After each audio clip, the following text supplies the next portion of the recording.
उप मुख्यमंत्री हैं, अब बोल रहे हैं पाकिट मार की तरह। जिसके पास है ये नहीं है वो तो ओका बोका करे। जनसंख्या पर ध्यान दीजिए, जिसके पास है ही नहीं वो कहां से जनसंख्या बढ़ाएगा? जिसके पास रहेगा वही नहीं जनसंख्या बढ़ाएगा, और जिसके पास है ये नहीं है वो तो ओका बोका करे।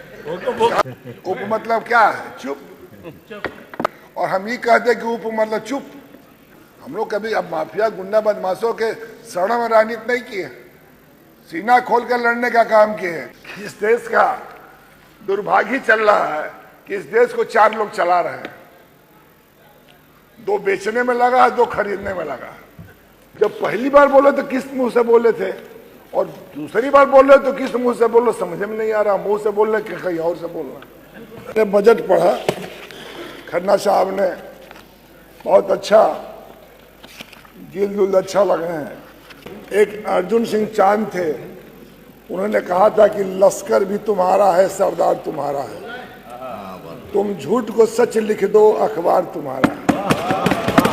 इस दौर के फिजादी जाए तो कहाँ जाए, कानून तुम्हारा है, दरबार तुम्हारा। हमारी बात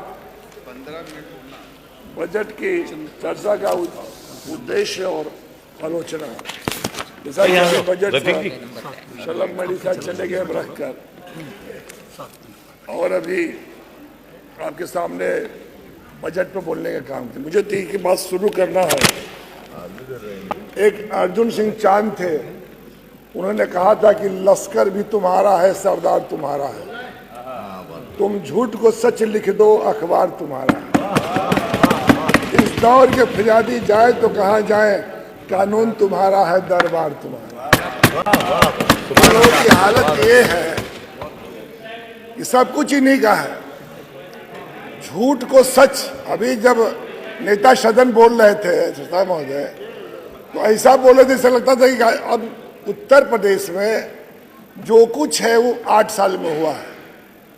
उससे पहले उत्तर प्रदेश में कोई न हुकूमत थी, न कोई सरकार थी, न कोई काम हुआ था, और न कोई एयरपोर्ट। मतलब इलाहाबाद में क्या जहाज नहीं उतरती थी, आगरा में जहाज नहीं उतरते थे। मतलब ऐसी बातें कहना जैसे लगता हो कि जितना देश में परिवर्तन हुआ है मात्र 8 साल में हुआ है, और नहीं तो 14 के बाद 24 तक हुआ है। इससे पहले ये देश था नहीं। इस बात को जानकारी हो जाए कि ये देश 6000 वर्षों का देश है। ये देश को देखने, सुनने, जानने के लिए ह्वेनसांग फाइयान से लगा तमाम लोग आने जाने और देखने काम किए। लेकिन जब मैंने बजट पढ़ा, खन्ना साहब ने बहुत अच्छा गिल अच्छा लगे हैं, लेकिन मैं कह सकता हूं कि जो ये वित्त मंत्री जी का जो बजट का किताब है, ये झूठ का कुतुब मीनार है। मतलब एक से एक चीज ऐसा रखे हैं। बजट हो गया 8,08,736 करोड़ 6 लाख रुपया। और आप पता कर लीजिए, अभी हमारे नेता विरोधी दल ने रखने का काम किया कि खर्च कहाँ हुआ है। स्वास्थ्य में पता कर लीजिए 68%, पीडब्ल्यूडी के भी मंत्री थे चले गए। पिछले साल 9,000 करोड़ रुपया सिलेंडर हुआ था, और इस बार की ये हालत है कि जून से अब तक जो परिव्यय था, इनका खर्च होने का अनुमान मात्र 4,000 करोड़। बजट थी 21,000 करोड़ की और खर्च हुआ 4,000 करोड़। और इनसे पूछा जाए तो विकास की बात, और ने तुम नेता सदन ने कहा हम सबकी विकास चाहते हैं, हम पूरे सदन की विकास चाहते हैं। आप पता कर लीजिए विपक्ष के किसी विधायक का त्वरित में कोई काम हुआ है? पहली बार अधिष्ठाता महोदय, हम लोग पूर्वांचल विकास नीति की स्थापना हमारी मुलायम से इस दुनिया में नहीं है, माननीय चंद्रशेखर जी इस दुनिया में नहीं है, लेकिन उनकी रूह कहीं ना कहीं हम लोग को दुआ देती होगी। कैसे कैसे पूर्वांचल विकास नीति और बुंदेलखंड की स्थापना हुई है। उस समय पिछली पहली बार हुआ कि इसको हर साल बजट सेंट्रल गवर्नमेंट देगी, और पहली बार 20 करोड़ रुपया पूर्वांचल के लिए और 10 करोड़ रुपया बुंदेलखंड के लिए ये पैसा मिला। आप पता कर लीजिए, पूर्वांचल में 2 तरह का हो गया, एक स्टेट सेक्टर हो गया, एक जिला योजना हो गया। जिला योजना में तो खर्च हो गया जो दिया गया। स्टेट सेक्टर का पहली बार, पूर्वांचल सबसे पिछड़ा इलाका है, अब तो दिल्ली के नजदीक, और एनसीआर के करीब की आप जानती होंगी, पूरब में जनता का दबाव बहुत है, जनसंख्या का दबाव इतना है कि लोग इस बात को कह रहे थे कि उत्तर प्रदेश बिहार का लोग कहाँ जाता है। अभी मनरेगा पर बहस हो रही थी, आप मनरेगा का पता कर लीजिए। अभी हमारे नेता सदन ने कहा था, और 2 तरह की बात अभी इन्होंने ट्वीट किया था 17 जुलाई 21 को इन्होंने कहा था कि उत्तर प्रदेश का बजट $1 ट्रिलियन हो जाएगी। अब क्या बोल रहे हैं, अभी लेटेस्ट बोले हैं 21 फरवरी 25 को कि 29 तक $1 ट्रिलियन हो जाएगी उत्तर प्रदेश में। मतलब जो आप बोल रहे हो, जब पहली बार बोले तो किस मुंह से बोले थे, और दूसरी बार बोल रहे तो किस मुंह से बोल रहे, समझ में नहीं आ रहा। मुंह से बोल रहे कि कहीं और से बोल रहा। कम से कम इस बात को बोलना चाहिए, बोलने से पहले आदमी को गंभीर। ये बहुत बड़ा पद है, इस विधानसभा से पता न कितने देश के आजादी के लड़ाई से लगायत, इमरजेंसी के दौर से लगायत, देश के प्रधानमंत्री, रक्षा मंत्री से लगायत क्या क्या नहीं दिए।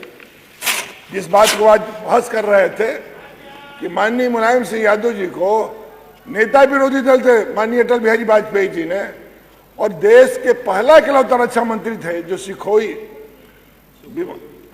सुखोई के लिए जो सिग्नेचर हुआ रसिया में, तो आने के बाद अटल जी ने कहा था कि मुलायम सिंह जी आपको बधाई, और पूरा सदन पक्ष और विपक्ष आपको बधाई दे रहा है कि आपने जो समझौता किया इतना पाक साफ किया कि देश उसको आपके लिए सलाम कर रहा है।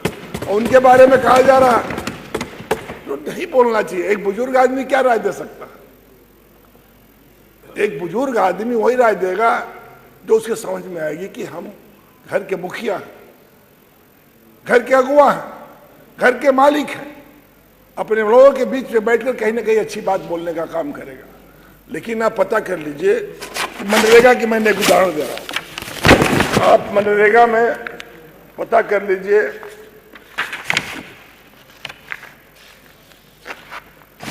कि उत्तर प्रदेश में 237 रुपया, गोवा में 356 रुपया, हरियाणा में 374 रुपया, और तो और गुजरात में 286 रुपया, और उत्तर प्रदेश में कितना मिल रहा? 237।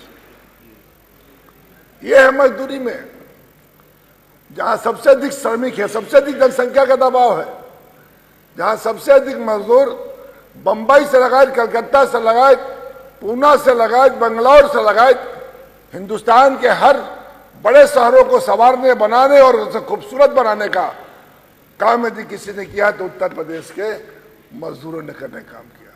लेकिन यहां मजदूरी कितनी मिल रही है? 237। और कहा जा रहा है, हम तो एक बात कहेंगे था महोदय, कि इस देश का दुर्भाग्य चल रहा है कि इस देश को 4 लोग चला रहे हैं, 2 बेचने में लगा है, 2 खरीदने में लगा है। मैंने कहा कि ये तो यही बोलेंगे ना, पहले 4 लोग चला रहे हैं। आप पता के लिए क्या नहीं बेचा है? सब कुछ बिक गया, रेलवे बिक गया, एयरपोर्ट बिक गया, जेल बिक गया, गेल बिक गया, बिजली बिक गया, सेल बिक गया, कोई बचा ही नहीं। जो लाल किला बेच दिया, तो लाल किला बेच दिया, LIC बेच दिया, कुछ बचा ही नहीं। जो जो मिलेगा सब बेच देंगे। उनका बस नहीं चलना है तो लोकसभा विधानसभा बेच देंगे। कुंभ की बात हो रही थी, जिस दिन घटना हुई छठा मध्य में खुद था, मैं 12:30 1 बजे तक जिस तरह भीड़ जा रही थी, नेता सदन रहते तो मैं कहता कि टेक्नोलॉजी के मामले में हमें आपको उतनी जानकारी है जितनी होनी चाहिए, लेकिन जो टेक्नोलॉजी वाले कुंभ के बारे में मेरा कोई इपर डू दैट नहीं है, लेकिन एक धार्मिक प्रयोजन था। अब इनको कौन राय दिया था? अभी नेता सदन ने कहा है कि ये कुंभ मेरा नहीं सबका है, किसी पार्टी का नहीं, ये धार्मिक मेला था। इसमें कौन कहा था, कौन डॉक्टर राय दिया था कि चले जाइए देश भर के दुनिया भर के जितने अम्बेसडर चीफ मिनिस्टर उनको बुला लाइए, अब बुला कर उनको कहिए कि आप कुंभ में स्नान करिए, और व्यवस्था कुछ नहीं। आपने कहा पता कर लीजिए, मुगल सराय से बनारस जाने के लिए सबसे महत्वपूर्ण जो कभी एनएच थी, सबसे बड़ी एनएच, उसको स्टेट हाईवे कर दिया गया, काट के बाहर बाईपास पर, और मात्र 16 किलोमीटर, पीडब्ल्यूडी मंत्री थे बैठे चले गए, 16 किलोमीटर ये 3 साल में नहीं बना पाए 4 लेन कि रोज जाम। मुगल सराय से राजघाट और काशी आने के लिए आज भी जाम है। आप पता कर लीजिए कि कितना जाम है। पहले कुंभ था और अर्ध कुंभ था, अर्ध कुंभ को कुंभ बना दिए। ये तो बाड़ी के सौदागर है साहब, मैं कह सकता हूं थोड़ा अन्यथा न ले तो बाड़ी के तस्कर है लोग, ऐसी सुंदर बात बोलते हैं। अब अभी ये कह रहे हैं नलकल जलकल योजना। हमारे यहाँ देश के सबसे बड़े बड़े आबादी के गांव हैं, एक गांव में 25,000 वोट है, मेरे गांव में 15,000 वोट है, बगल के गांव में 26,000 वोट है, बड़े बड़े गांव हैं। हमारे मोहम्मदाबाद के विधायक बैठे हैं, पता कर लीजिए। और इन परिस्थितियों में अब पता कर लीजिए कि जलकल योजना में एक भी, मैंने एक दिन इंजीनियर से पूछा कि हमारे ब्लॉक में किसी भी गांव की एक जलकल योजना में आपने एक भी टंकी और एक भी चालू कर दिए हो नली गली तो बता दो। कहा नहीं हो पाया। तो ये कई सौ हजार करोड़, 6,000 करोड़ का प्रोजेक्ट, और 6,000 करोड़ के प्रोजेक्ट में आप पता कर लीजिए इस प्रोजेक्ट में कितना काम हो रहा है। गाजीपुर में 340 महाविद्यालय हैं, एडेड और नॉन एडेड, 340 विश्वविद्यालय की बात हुई। जमीन भी खोज लिए, बनवाने जा रहे हैं। और जब बजट देखे हम तो बजट में गाजीपुर जो सबसे पुराना जिला, उससे आजमगढ़ निकला हुआ है, मऊ निकला है, बलिया निकला है। उस जिला में विश्वविद्यालय की स्थापना नहीं है। वहाँ जो मेडिकल कॉलेज है, उस मेडिकल कॉलेज में जो गाजीपुर का चिकित्सा था 200 बेड का, उसको आप उससे जोड़ दिए, और उसकी हालत इतनी खराब है कि 3,86,00,000 रुपए का प्रोजेक्ट आया हुआ है, न स्वीकृति हुई न पास हुआ। स्वास्थ्य मंत्री जी से कोई बात कर दी तो उनको बड़ा बुरा लग रहा है। कितने बहादुर है, ऐसा तरह कि हम लोग जानते नहीं है। हम लोग उत्तर प्रदेश के रहने वाले हैं, हम भी छात्र राजनीति की कोखी से पैदा हुए लोग हैं। हम लोग कभी अब माफिया गुंडा बदमाशों के शरण में राजनीति नहीं की है, सीना खोलकर लड़ने का काम किए हैं। और हम ये कहते कि उप मतलब चुप, उप मतलब क्या है? चुप, काम कुछ नहीं करना है। और जब भी बोलेंगे तीखा, अब कलाम अब कमाल अख्तर बोल रहे हैं, कह रहे हैं जनसंख्या। अरे इनके परिवार को आप जानते हो, इनके संघर्ष को आप जानते हो, और आपको जो बोलना है सो मन करके बोल देंगे और कहेंगे कि जनसंख्या पर ध्यान दीजिए। जनसंख्या जिसके पास है ही नहीं, वो कहाँ से जनसंख्या बढ़ाएगा? जिसके पास रहेगा वही नहीं जनसंख्या बढ़ाएगा, और जिसके पास है ही नहीं है वो तो ओका बोका करे। मतलब आप उप मुख्यमंत्री हैं, अब बोल रहे हैं पाकिट मार की तरह। अरे जो खाना में बोलना चाहिए ऐसे जो अच्छा लगे, जो हमें ठीक लगे। हम लोग कोई राजनीति में गणेश परिक्रमा करके नहीं आए, हम लोग दल और पार्टी नहीं बदले। 25 साल की उम्र में विधायक हो गए, एमपी भी रहने का सौभाग्य मिला है, मिनिस्टर भी रहने का, एमएलए भी रहने का। हम लोग किसी को हल्की बातें नहीं करते, लेकिन जो विपक्ष में है नेता सदन, हमारे अग्रज इनके संघर्ष की दास्तां मैं जानता। हम लोगों ने संघर्ष किया है, 9 महीना जेल में रहे, शरीर का कोई अंग नहीं बचा जहां लाठी न खाए हो, लेकिन हम लोग कभी उफ नहीं किए, क्योंकि जो जंग हो रहा था नौजवान के लिए हो रहा था, किसान के लिए हो रहा था, गांव के लिए हो रहा था। सरहद पर जितने छतरानी से निकले हुए लोग हैं, इनके बारे में चर्चा महोदय पता कर लीजिए। इसलिए मैं कह रहा हूँ, वहाँ माननीय अखिलेश जी ने वहाँ स्पोर्ट्स, गाजीपुर एक ऐसा जनपद है, 1962 के रोम ओलंपिक में कुश्ती का जो कैप्टन थे वो गाजीपुर के रेवतीपुर के थे, के.पी. राय साहब। मंगला राय जी जहाँ हमारे मोहम्मदाबाद के विधायक है, उन्हीं के क्षेत्र में आज दोनों है, जो हमारे क्षेत्र में था। आनंद, ये पहलवान एशिया से लगाए तो ओलंपिक तक खेलने वाले लोग थे, जिनके घर के बच्चे, जिनके परिवार के लोगों की कुर्बानी है। आज वहाँ पर गाजीपुर में ना कॉलेज बन रहा है, ना स्पोर्ट्स कॉलेज,